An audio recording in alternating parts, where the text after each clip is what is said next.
I stand before you today with a heavy yet resolute heart. Recent events compel me to address not only the accusations that have been hurled against me personally, but also the attacks on the institution we hold sacred, the House of Representatives, the heart of our democracy and the voice of the Filipino people. Let me begin with a matter that is both alarming and unprecedented. The Vice President of the Republic of the Philippines, Sara Duterte, admitted to contacting an assassin to kill President Ferdinand R. Marcos Jr., First Lady Luis Araneta Marcos, and myself. Let me be clear. Hindi na to biro. Hindi na to normal na panalita. Isa itong direktang banta sa ating demokrasya, sa ating pamahalaan, at sa seguridad ng bayan.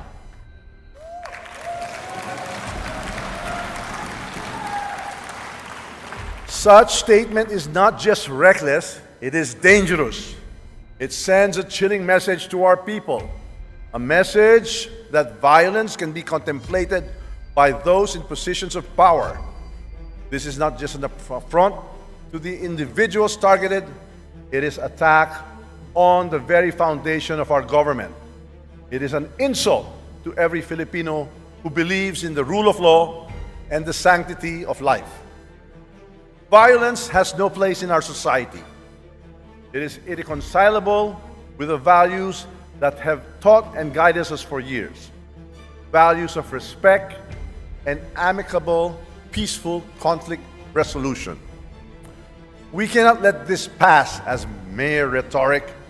The gravity of such confession demands accountability. It demands answers. It demands that we, as the representatives of the Filipino people, take a stand to protect our democracy from any and all forms of threats. The actions of the Vice President will go down in the annals of history like a nightmare that will haunt our people for generations. And this House will do whatever we can to protect the dignity of this institution and the 100 million Filipinos we represent.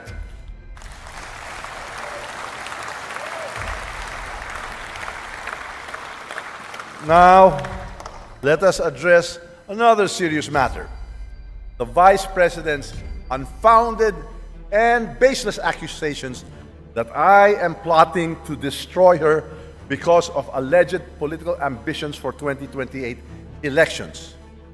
My colleagues, these accusations are not only untrue, they are a desperate attempt to distract from the real issues at hand. Malinaw ang katotohanan. Ang trabaho ko bilang speaker ay maglingkod, hindi manira. Ang politika na paninira ay hindi kailanman naging bahagi ng aking prinsipyo.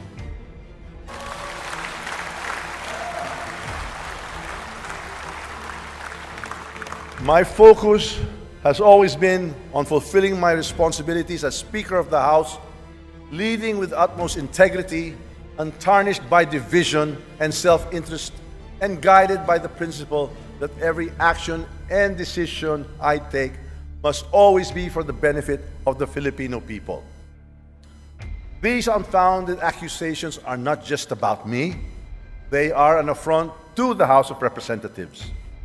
They are an attempt to erode public trust in this institution, to sow division, and to create chaos. We choose unity over division, dialogue over conflict, and cooperation over confrontation. Why these baseless accusations? The answer is simple: to divert attention from the mounting evidence of fund misuse under her leadership at the Office of the Vice President and Department of Education. The issues surrounding confidential and intelligence funds, the questionable disbursements, and the lack of transparency demand answers. We will not tolerate and accept vague explanations and evasive responses. Kung wala kang itinatago, bakit hindi sagutin ang mga tanong? karapatan ng taumbayan na malaman ang katotohanan. Accountability is not optional. Transparency is not negotiable. Those entrusted with public funds must be prepared to explain where it was disbursed and how these resources were utilized. Hindi ito personal. Ito ay usapin ng pananagutan at tiwala ng taumbayan. Instead of providing clarity, we have seen attempts to shift the narrative, to create distractions, and to fabricate stories. But let me remind everyone that truth is resilient. No amount of noise can drown it. This House of the People is a sacred institution. It is the embodiment of the people's will, and its dignity must be upheld at all times. Ang Kongreso ay sagrado. Ang mga patakaran at seguridad dito ay hindi nilalabag. Ang paglabag sa mga ito ay kawalang galang sa taumbayan ng ating pinaglilingkuran. Disrespect for the protocols, security measures, and leadership of this institution is not just a breach of rules, it is a breach of trust. To mock our protocols, to defy our orders, and to malign our leaders is to disrespect the Filipino people who elected us to serve.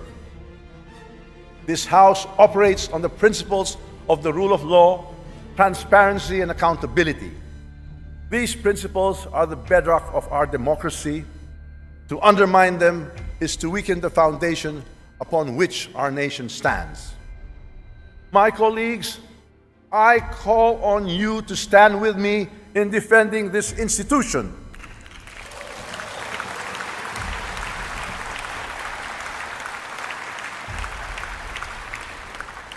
Ipaglaban natin ang dignidad ng Kongreso.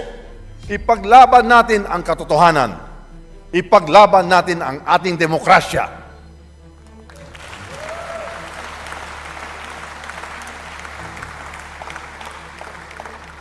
This is not about personal interests. It is about preserving the integrity of the House of Representatives and ensuring that it remains strong and a credible voice for the Filipino people. To the Filipino people, I assure you that this House will not waver in its commitment to transparency, accountability, and service.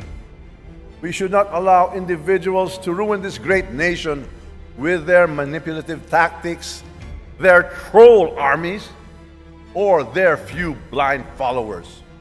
We owe it to the Filipino people to remain steadfast in our mission to pass laws that improve lives, protect freedoms, and ensure a brighter future for all. Finally, I reaffirm my unwavering support for President Ferdinand R. Marcos Jr. and his administration.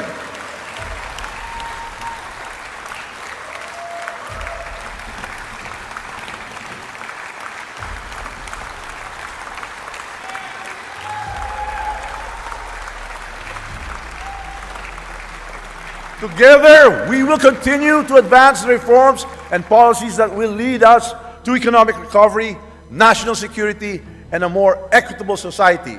Ang laban na ito ay hindi tungkol sa akin, hindi tungkol sa inyo, kundi para sa ating bayan at sa kinabukasan ng bawat Pilipino. Let us rise above the distractions. Let us reject baseless accusations. Let us focus on what truly matters, serving the people and strengthening the institutions that uphold our democracy. Let us stay focused, steadfast, and committed to the great job we are doing. It is indeed my honor and privilege fighting this battle with and for all of you. Thank you, and may God bless the Philippines. Mabuhay ang Kongreso! Mabuhay ang sambayanang Pilipino! In this august chamber to sponsor and support House Resolution number 2092, expressing the unwavering and unqualified support and solidarity of the House of Representatives to the leadership of His Excellency President Ferdinand R. Marcos Jr. and the Honorable Speaker Ferdinand Martin Gomez Romualdez. In the face of serious and dangerous remarks and defiant acts that threaten the very foundation of democratic governance, rule of law, public trust, and integrity of government institutions. The importance of this resolution cannot be overstated. As members of this honorable and highly esteemed institution, it is our responsibility to uphold the dignity, honor, and integrity of the House of Representatives. In doing so, we must also express our collective solidarity with our leaders who stand at the forefront of defending our democratic institutions and the rule of law. Recent events have brought to light conduct and statements that not only threaten the dignity of this chamber, but also compromise national security and public trust in our government, Mr. Speaker. These include actions that defy protocols, undermine accountability, and most alarmingly, the threats to the very lives of our leader, His Excellency President Ferdinand Romualdez Marcos Jr., the First Lady, Mrs. Liza Araneta Marcos, and our beloved Speaker, Ferdinand Martin Gomez Romualdez. Speaker Romualdez has displayed exemplary leadership and unwavering resolve in defending this institution against those who seek to weaken it. His swift and decisive response to these serious threats is a testament to his commitment to upholding the principles of democratic governance and the rule of law.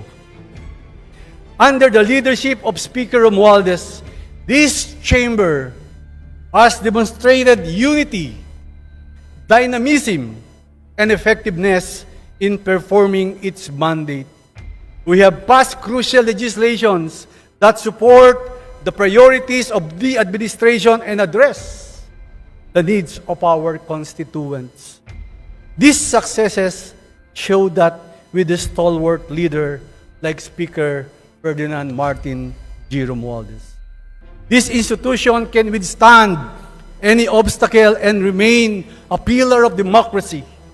Moreover, the leadership of President Ferdinand Romualdez Marcos Jr.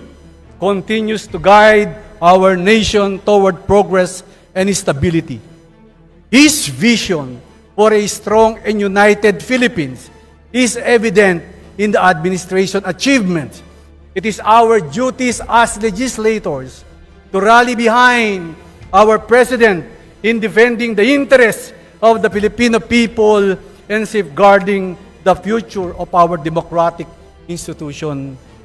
Mr. Speaker, in this spirit, I call upon each and every one of you, my esteemed colleagues, to support the immediate adoption of House Resolution number 2092, to support the immediate adoption of House Resolution number 2092. Let us show the nation that we stand united behind our leadership and in defense of the sacred principles of democracy, accountability, and the rule of law.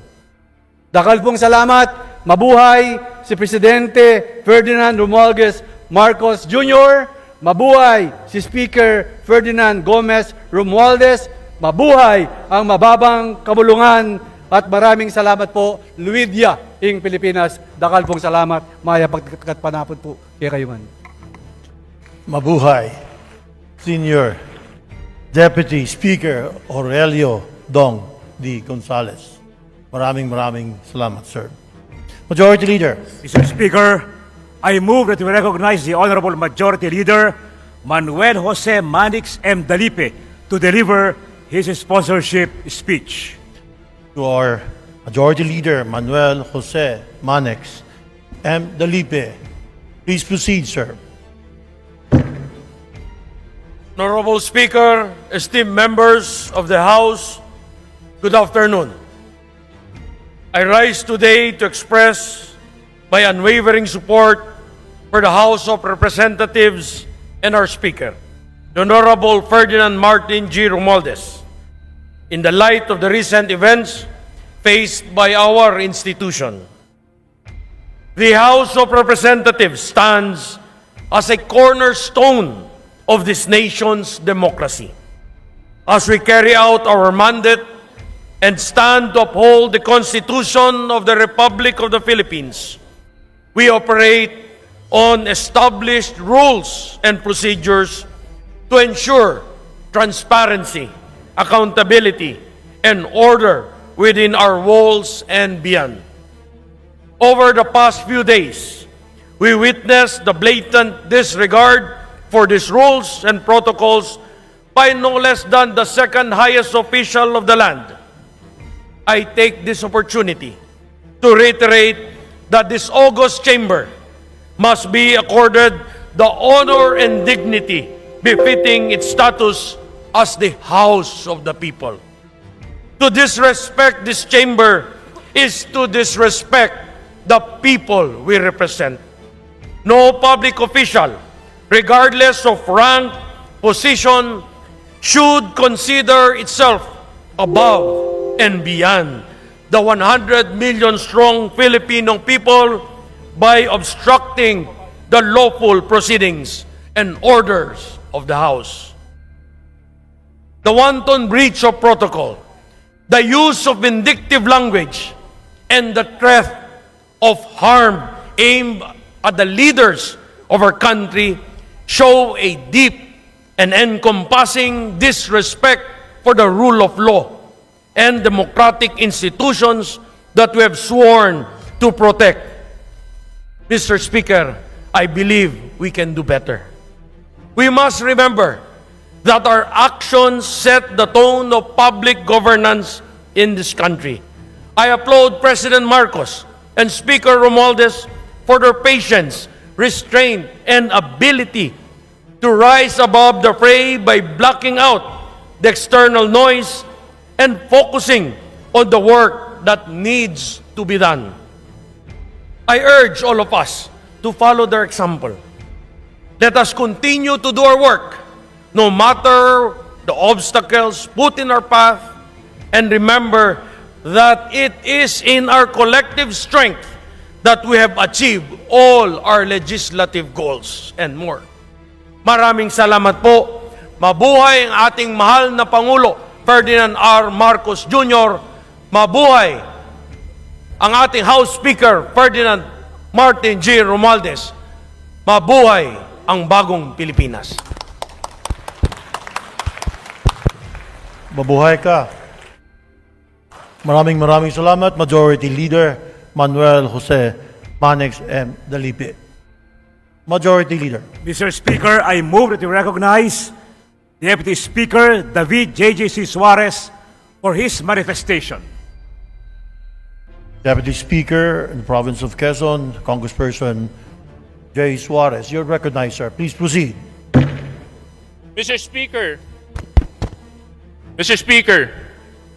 distinguished colleagues, I rise today in utter disbelief and righteous indignation over the Vice President of the Republic, Sara Duterte, admitting that she has contacted an assassin to kill none other than President Ferdinand R. Marcos Jr., First Lady Luis Araneta Marcos, and our beloved Speaker, Ferdinand Martin G. Romualdez.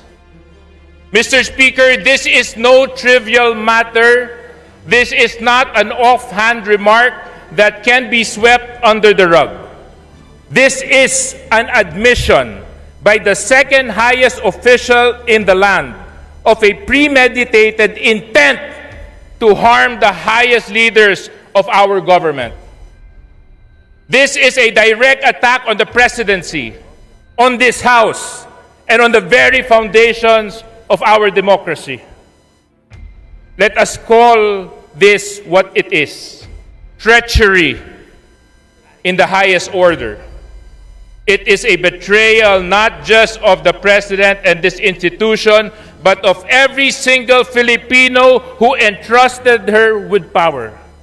How can someone sworn to uphold the Constitution and protect the people conspire to commit such an act of unthinkable violence? How can the Vice President, who is expected to be a unifying figure, admit to plotting an act that could destabilize the entire nation? Mr. Speaker, let us not be deceived by any attempts to downplay or justify this admission.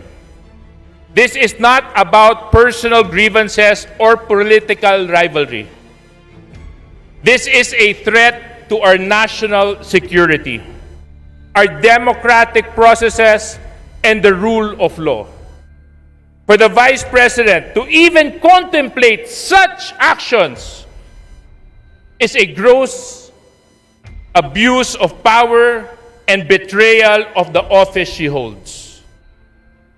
Mr. Speaker, we must act, and we must act now.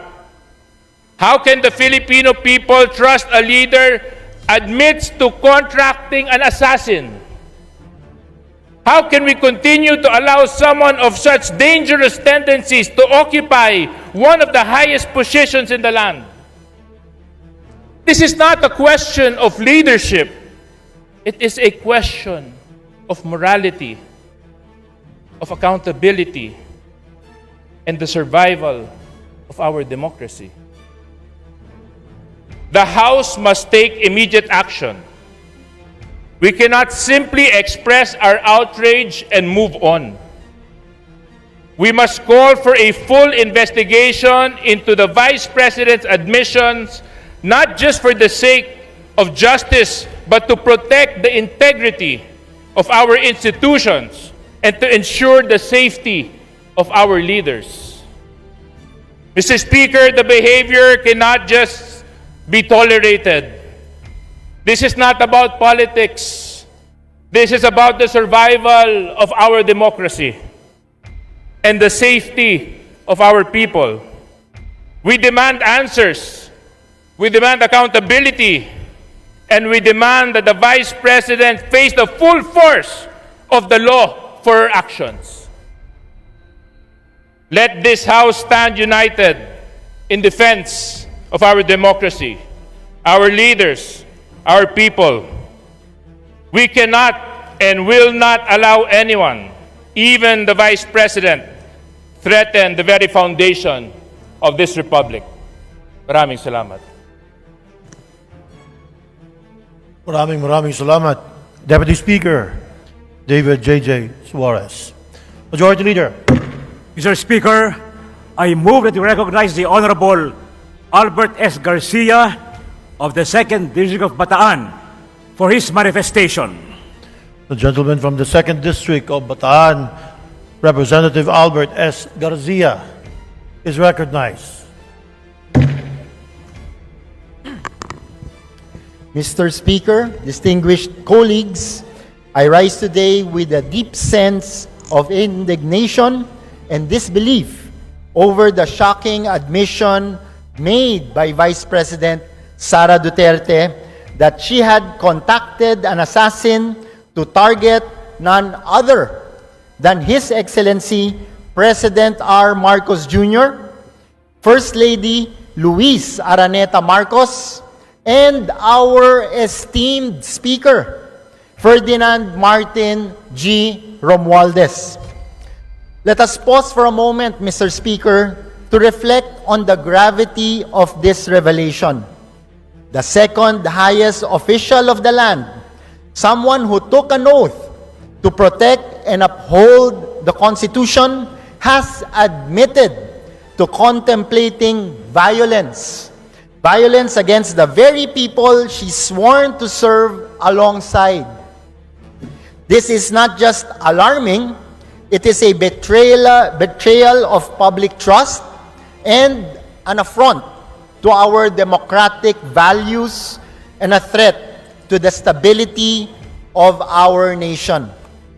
Mr. Speaker, how can we as representatives of the Filipino people stand silent in the face of such a heinous admission? The Vice President's statement are not only a direct threat to the lives of our leaders, but a dangerous precedent that undermines the very foundation of our democratic governance. If someone in her position feels emboldened to admit to such acts, what message does this send to the public? That power can be wielded without accountability? That the rule of law can be disregarded with impunity? Mr. Speaker, this House has a solemn duty to ensure that no one, no matter how high his or her position, stands above the law. The Vice President's action demand not just condemnation, but thorough investigation. This is not just about politics. This is about justice, accountability, and the preservation of our nation's dignity. Let me be clear, there is no place in our government, in our democracy, for such reckless and dangerous behavior. The office of the Vice President should embody integrity and leadership, not serve as a platform for threats and violence. The Filipino people deserve better, Mr. Speaker. They deserve leaders who inspire trust, who uphold the rule of law, and who work tirelessly to serve the nation with honor and dignity. This House must take a stand. We must demand a full accounting of the Vice President's action and hold her to the highest standards of accountability. Anything less would be a disservice to the principles we swore to uphold and to the Filipino people we serve. Mr. Speaker, let us send a clear and unequivocal message. This House will not tolerate threats to our democracy, our leaders, or our people. We will defend the rule of law and ensure that justice prevails. Maraming salamat po, Mr. Speaker. Maraming salamat, Representative Albert S. Garcia, 2nd District of Bataan. Majority Leader. Mr. Speaker, I move that we recognize the Honorable Wilfrido Mark M. Enverga of the 1st District of Quezon to deliver his manifestation.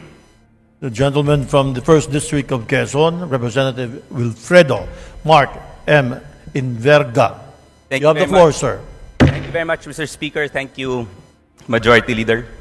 Mr. Speaker, distinguished colleagues, I rise today to firmly and unequivocally defend the integrity, honor, and exemplary leadership of our esteemed Speaker, Ferdinand Martin G. Romualdez, against the baseless and malicious accusations hurled by Vice President Sara Duterte.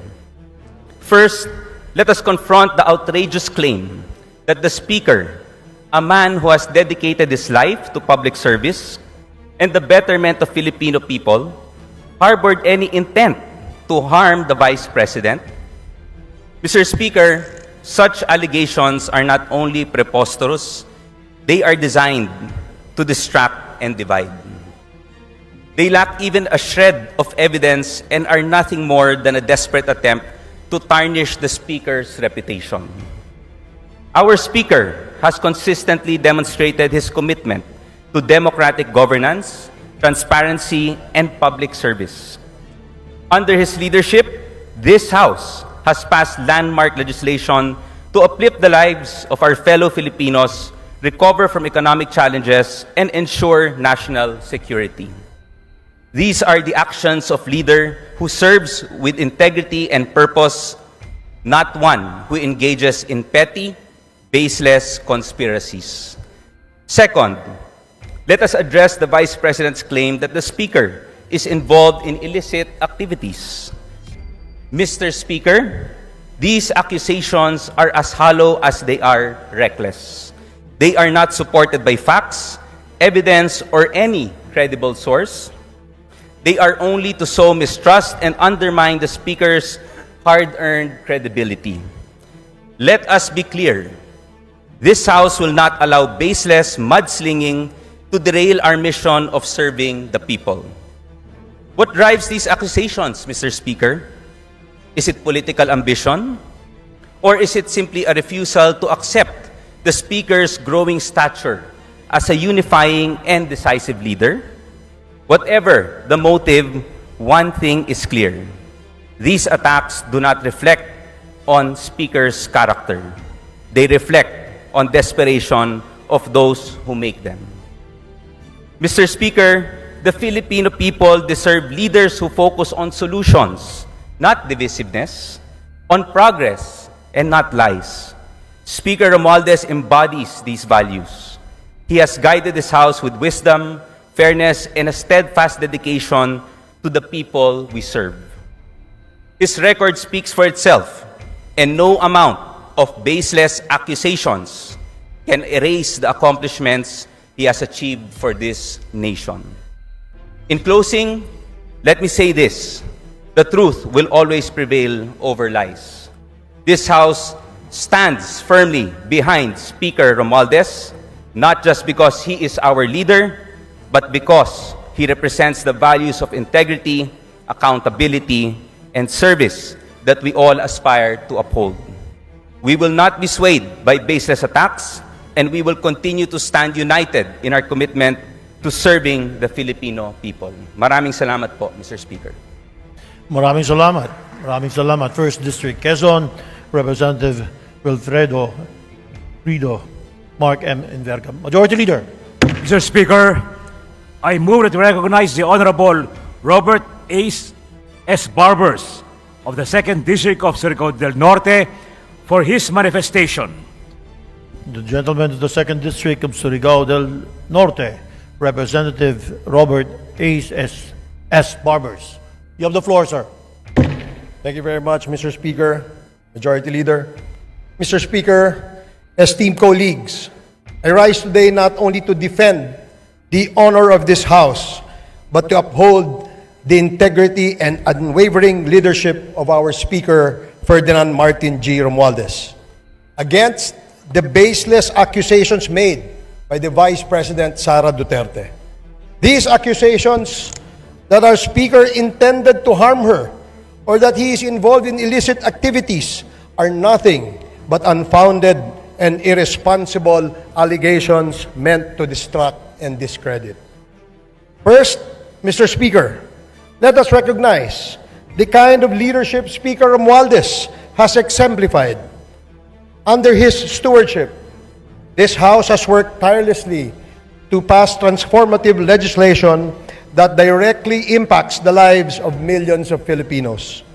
From championing economic recovery measures to addressing pressing national security concerns, the Speaker's vision and decisive leadership have steered this chamber toward progress and stability.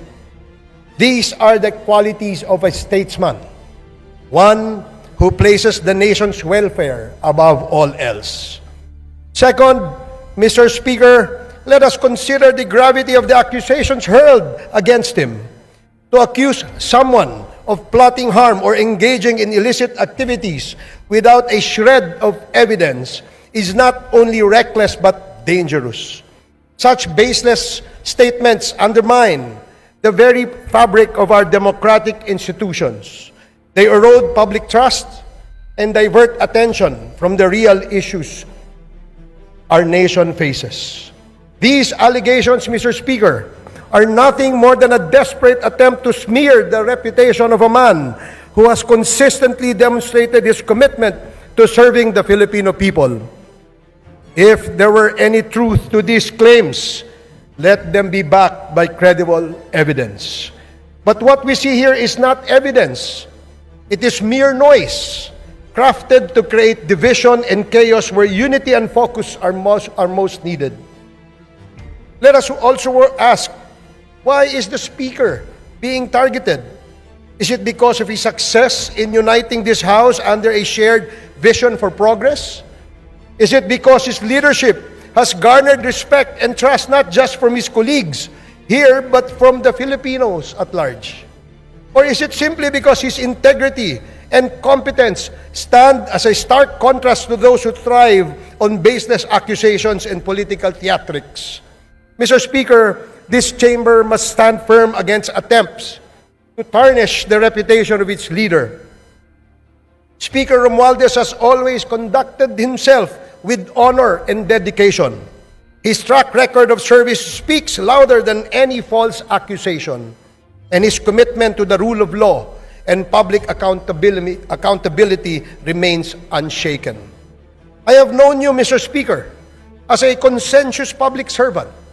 In the short span that you have discharged your duties as Speaker, I can honestly say that you have treated all of us fairly, and that in all the conduct of affairs, you have always displayed decency, bearing, and character that bespeaks of a statesman.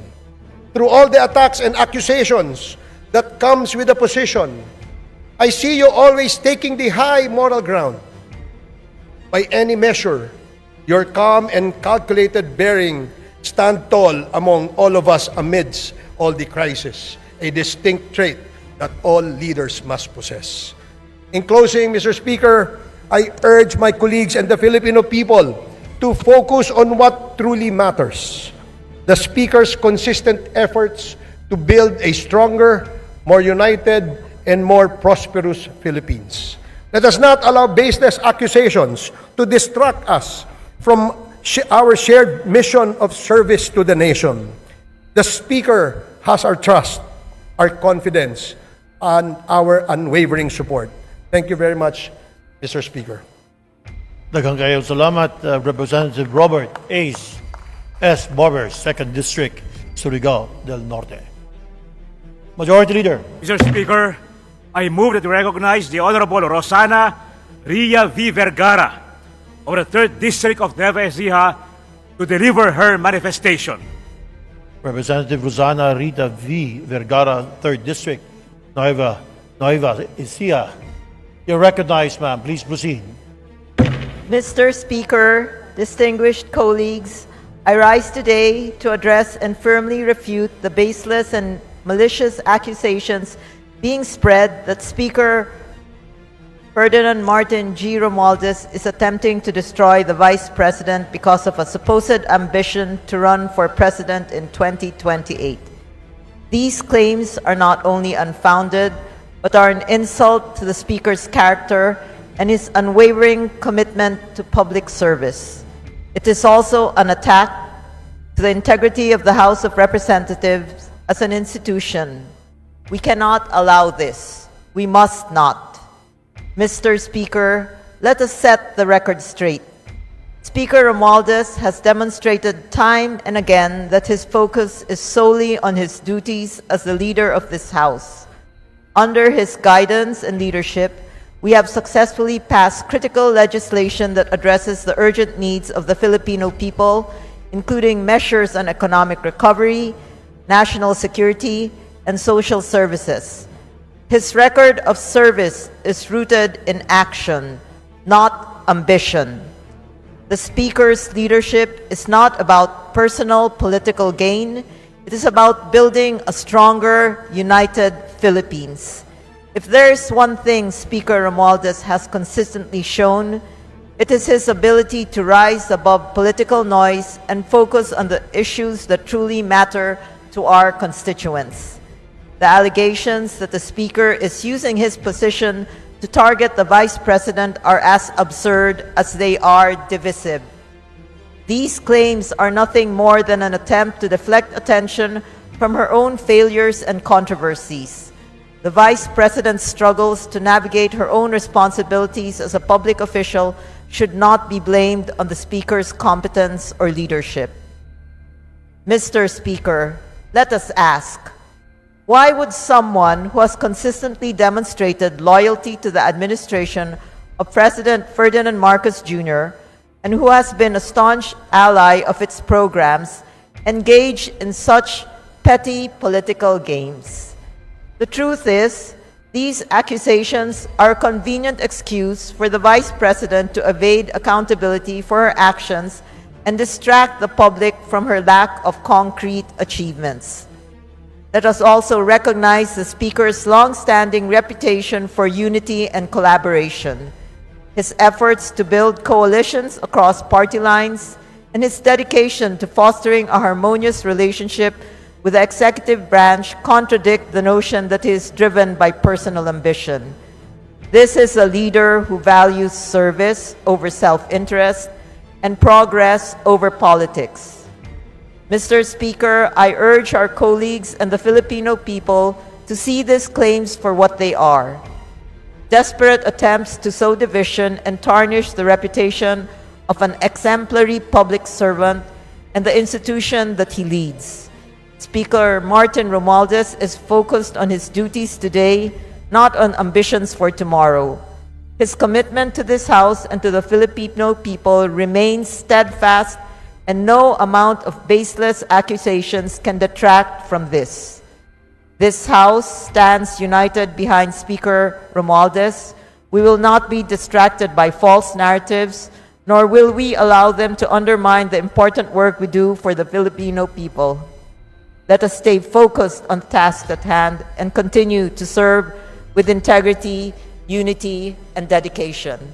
Thank you, Mr. Speaker. Thank you. Thank you, Congresswoman Rosana Ria V. Vergara of the 3rd District of Nueva Ecija. Majority Leader. Mr. Speaker, I move that we recognize the Honorable Erwin Tulfo of the ACT-CIS party list for his manifestation. ACT-CIS Party List Representative Erwin T. Tulfo.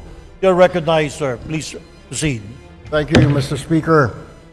Mr. Speaker, allow me to read the manifesto of the party list coalition as directed by the party list leaders.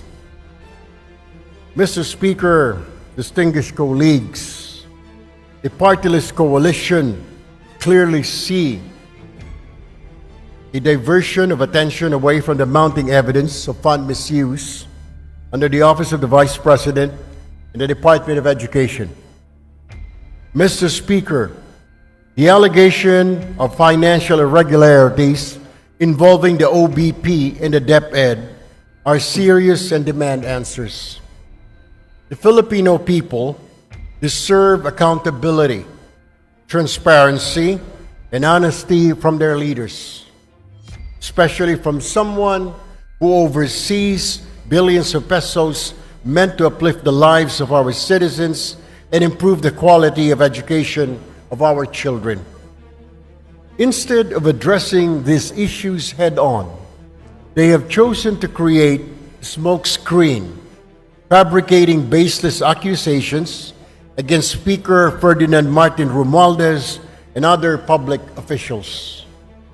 Mr. Speaker, the Speaker of this House, Ferdinand Martin G. Romualdez, has shown exemplary leadership in ensuring that this chamber remains a bastion of transparency and accountability. He has no time for petty political games. His focus is on serving the Filipino people.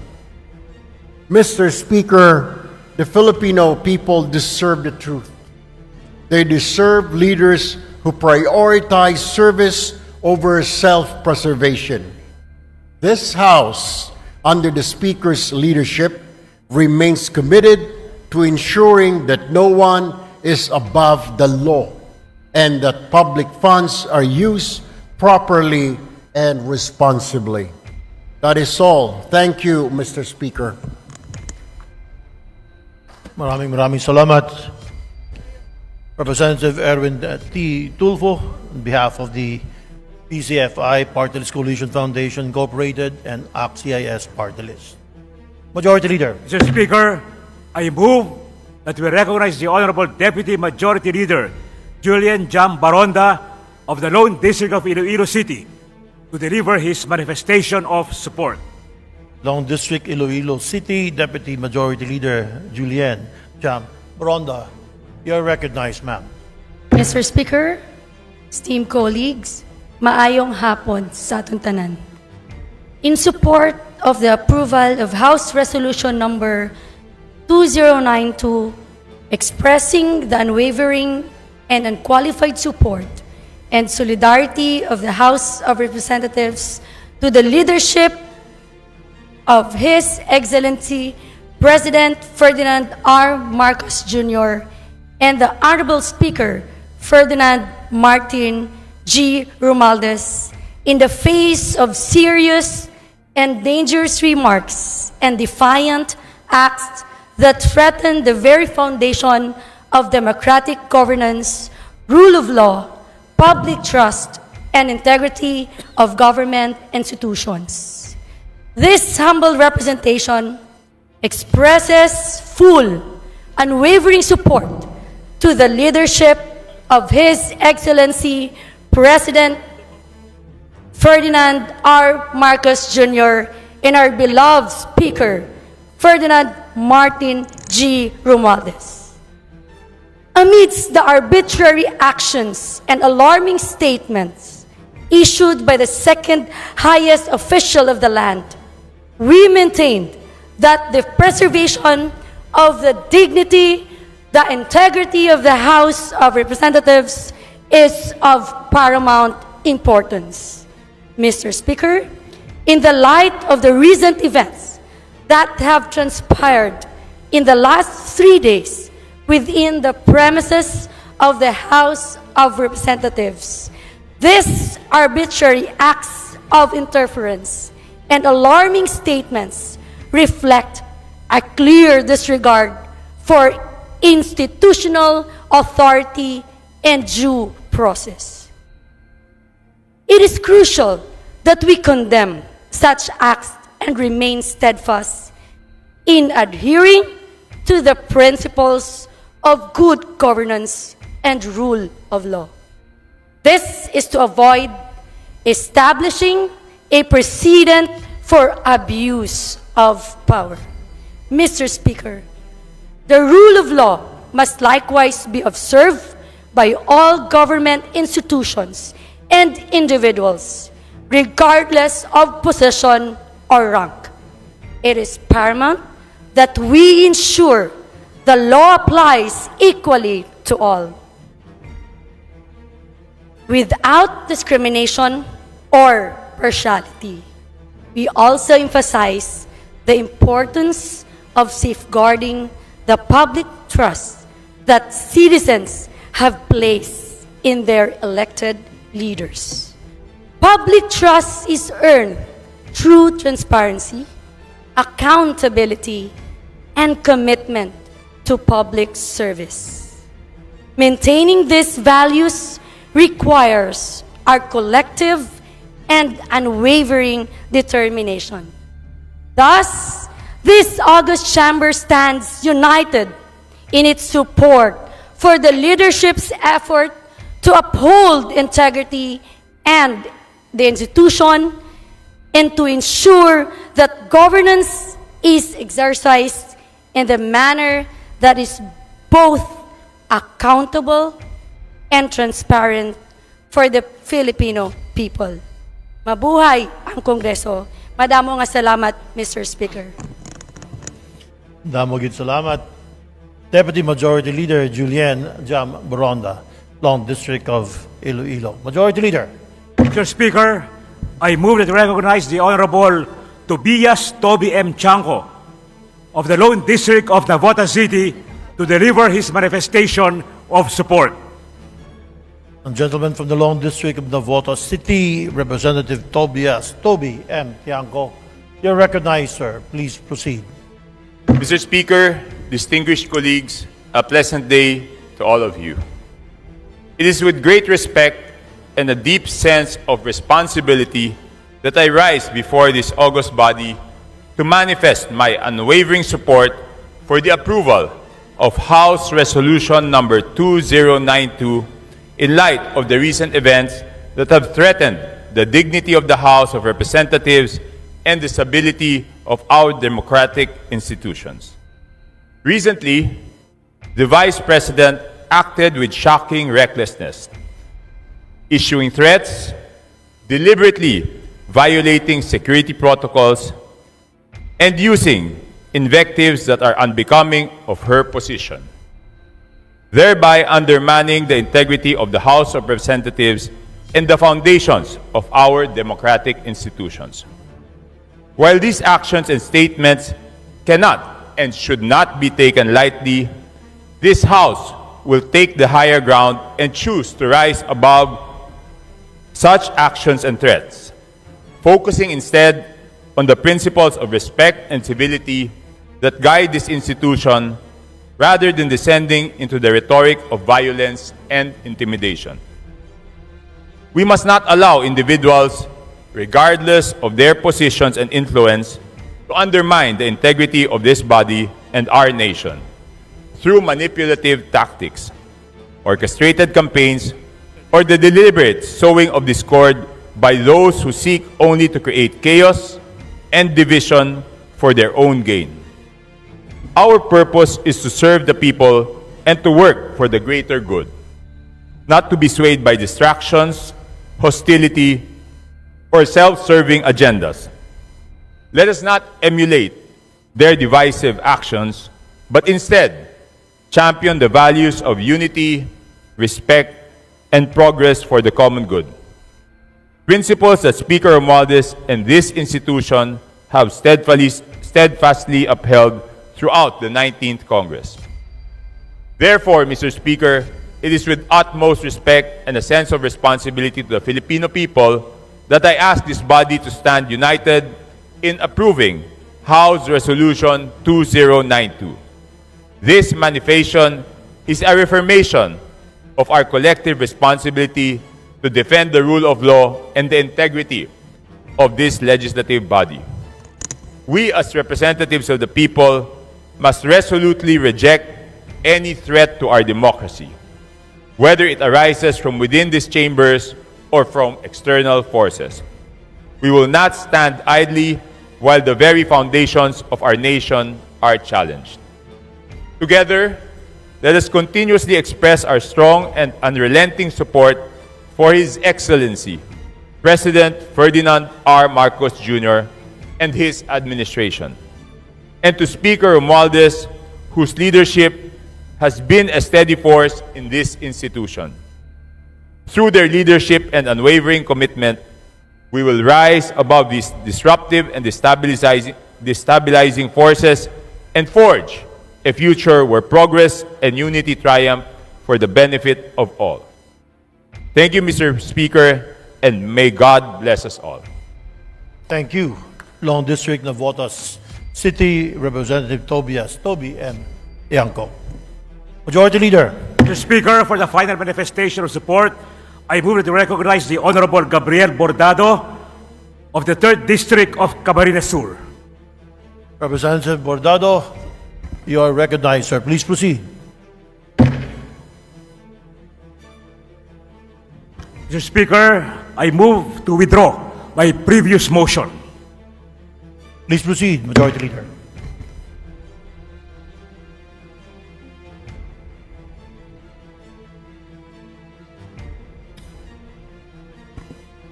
Mr. Speaker, I move to adopt House Resolution number 2092. There's a motion to adopt House Resolution 2092. Is there no objection? The chair hears none. Said motion to adopt House Resolution 2092 is hereby approved. Majority Leader.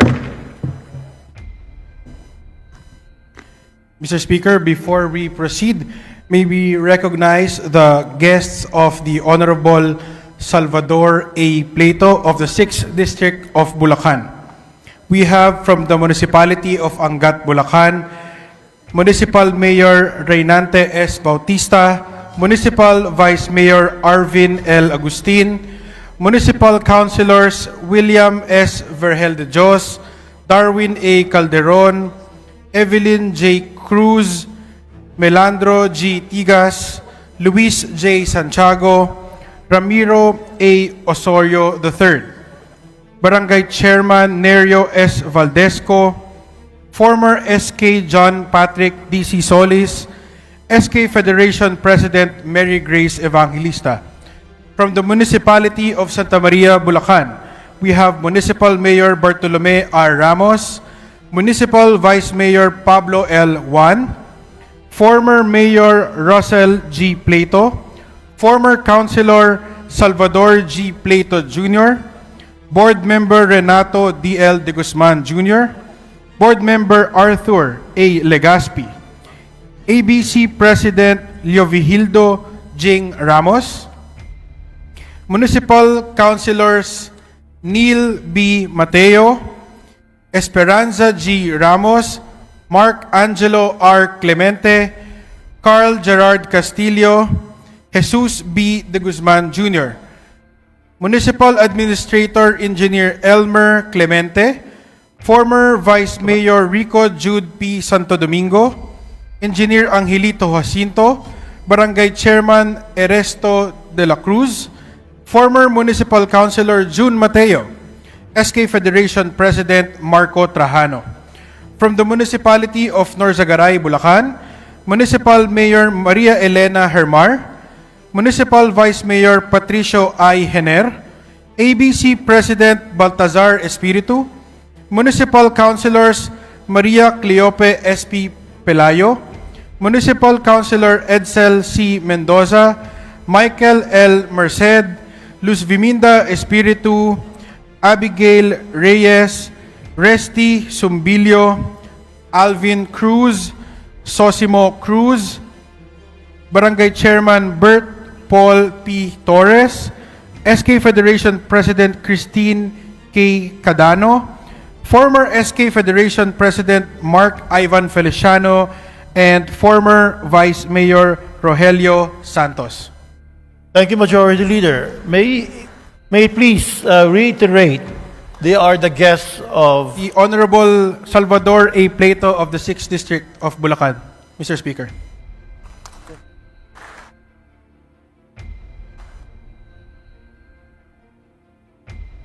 Thank you, Majority Leader. And the guests of Congressman Prieto of the province of Bulacan, welcome to the House of Representatives. Majority Leader. Mr. Speaker, on the same note, may we also recognize the guests of Honorable Percival Sendanya, representative of the Akbayan Party List. We have with us visitors from the Network to Stop AIDS Philippines, or NSAP. They are the following: Mara Quesada, Roberto Figuracion Jr., Jams De Leon, Ayla Beato, Liza Igcasinza, Leslie Tolentino, Roger Alvarez Jr., and Elaine Madula.